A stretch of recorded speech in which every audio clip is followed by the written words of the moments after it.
Hi guys, AzureAce here and I am back with yet another Dragon Ball Super episode discussion. This episode was kind of average, to be honest.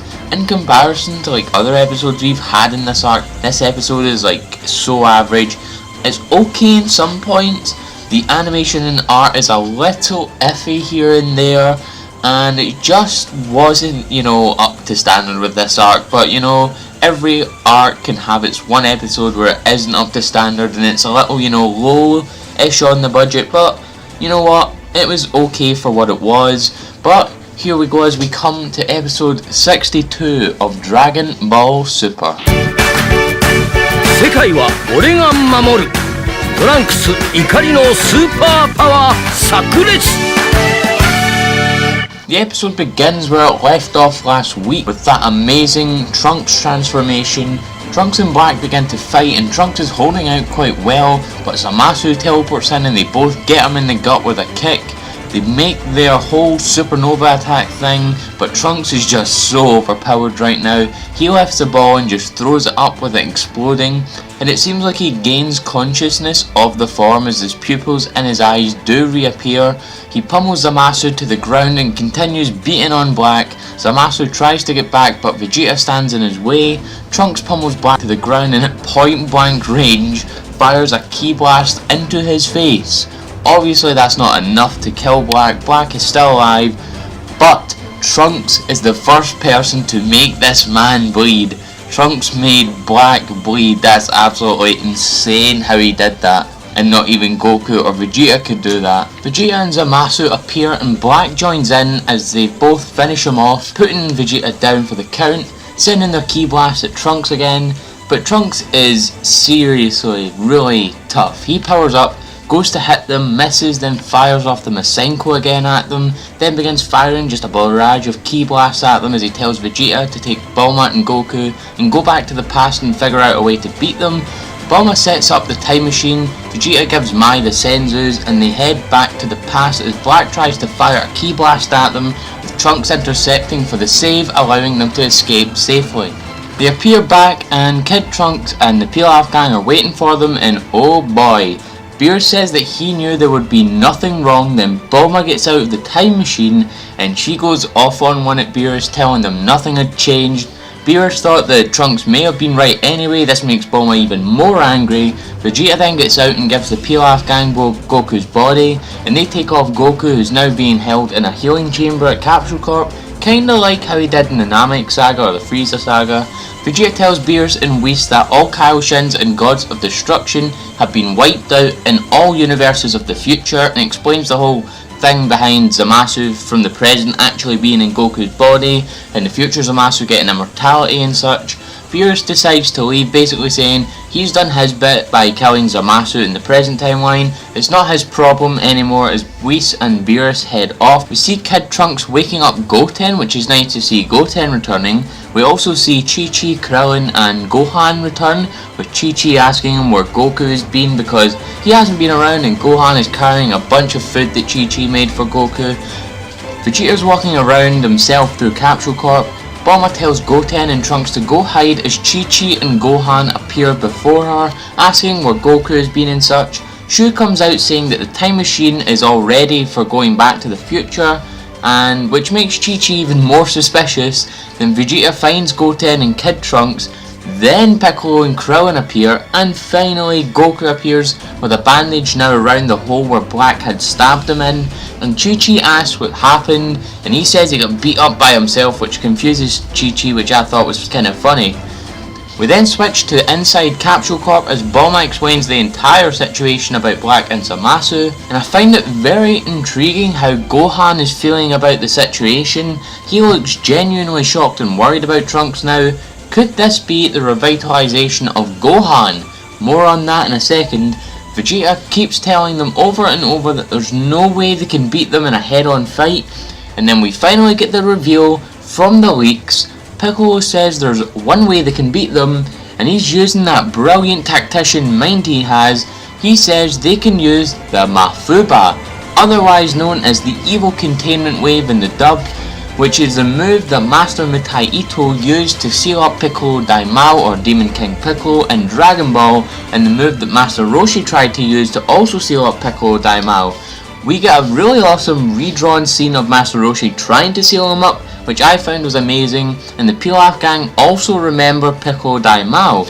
So it's nice to see these throwbacks and things, like to show they're actually remembering things instead of just forgetting about them and completely disregarding them.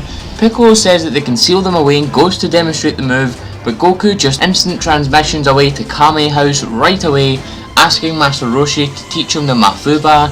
It's really nice actually that still, while Goku has been going through training with people who have trained the most powerful beings in the universes, the gods of destruction, he can still learn things from his old mentors like Master Roshi. Maybe we'll see him learn something from Kaiosama or King Kai in the future, who knows. I think that it's fantastic and a nice way to include some of the older guard back into the mix, even if it's just for like a single part of an episode. We see them outside and my god, this is actually quite hilarious because Goku begins practicing the Mafuba on Turtle. He starts practicing it on Turtle, which does kind of add a bit of inconsistency since it's only meant to work on demons or evil, but you know what, it's still hilarious. You just have to turn your mind off for it. After what seems like hours of training, Goku finally gets it, sealing Turtle away in the pot. We finally switch over to Universe 10 surprisingly, with Beerus, Whis and Gawasu talking about the situation. Gawasu says that he'll take full responsibility for what happened, and Beerus says that he could destroy Zamasu and Black in an instant, but can't go to the future due to the taboo of the gods using time travel, which kind of awkwardly ends the episode there. It's a very weird place to end it, but that is the episode. But now it's time for the overall thoughts of this episode. First of all, yeah, this episode had kind of wonky animation and art for the most part, which is kind of weird. The animation and art hasn't been this mediocre in such a long time. The last time I remember the animation being this bad was like maybe episode 44, the one where Super Saiyan 3 Gotenks fights Copy Vegeta. That's the last time I remember the art and animation being pretty not up to par from what the animation and art had been up until that point.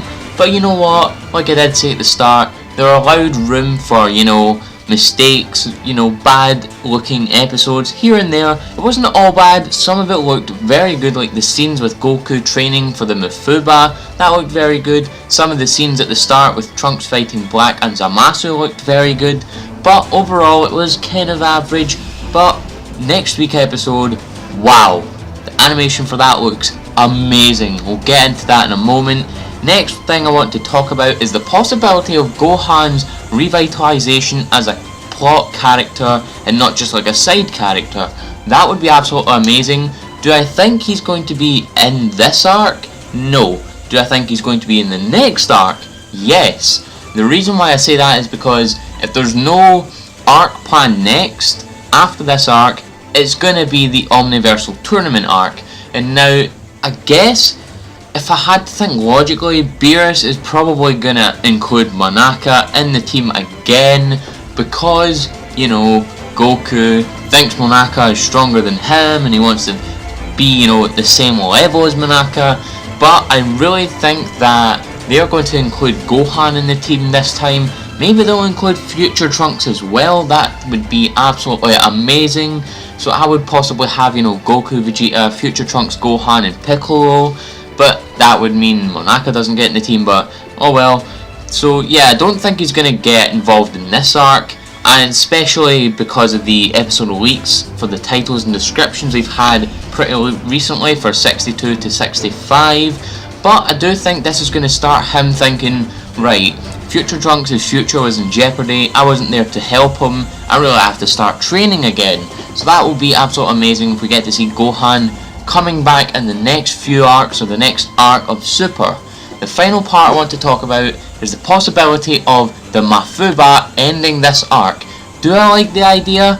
Kind of. Now, I don't like the idea because I feel like it's a cop-out. You get these really powerful enemies in Black and Zamasu, and you're just gonna seal them away like that, you know.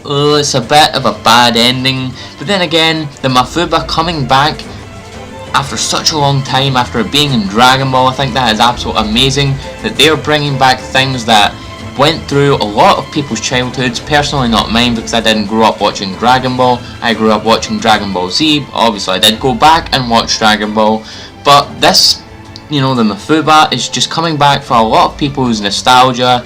It's very good. I really like the idea they're going with it, but I don't think it would be a very good ending. It would be great if Zamasu maybe broke out of the seal. That would be very interesting, because it would show they would have to think of another way to beat him instead of sealing him up. But with the overall thoughts out of the way, it's time to get into the previews as we come to episode 63, entitled Don't Defile Saiyan Cells, the curtain rises on Vegeta's intense battle. Now this episode, the animation looks so damn good. The first few parts of the episode previews we're getting, it's a lot of Trunks and Black fighting. Trunks is using his sword again. We don't see him with any new form unless he's wearing his new form. Using his new form. But I think it's absolutely amazing, this animation, man. It's gonna be great. Goku's saying, no, Vegeta, you can handle Black. Obviously, Goku's gonna try and deal with Zamasu so he can try seal him with the Mafuba. Don't know if he's going to use it in this episode. I wouldn't think so, given what the next few episodes are called. But I think it's absolutely amazing. We get to see them go back to the future again. I wonder if they're going to get beaten for a third time in a row. We also see that Bulma has gone back to the future with them, and we see that she's gone to like this lab. So maybe this was future Bulma's lab before she died, or maybe one of her labs. But the main gist of this episode is just going to be fighting, all of the action. There's going to be Trunks versus Black, there's going to be Zamasu versus Goku, there's going to be Vegeta versus Black as well. It's going to be absolutely amazing. But nevertheless, if you guys like this video, please leave a like and a comment in the comment section below. Share this amongst your friends. I've been AzureAce, and thank you for coming to the video. It is I, Vegeta, the Prince of all Saiyans, and you're watching AzureAce. Subscribe for more content like this one.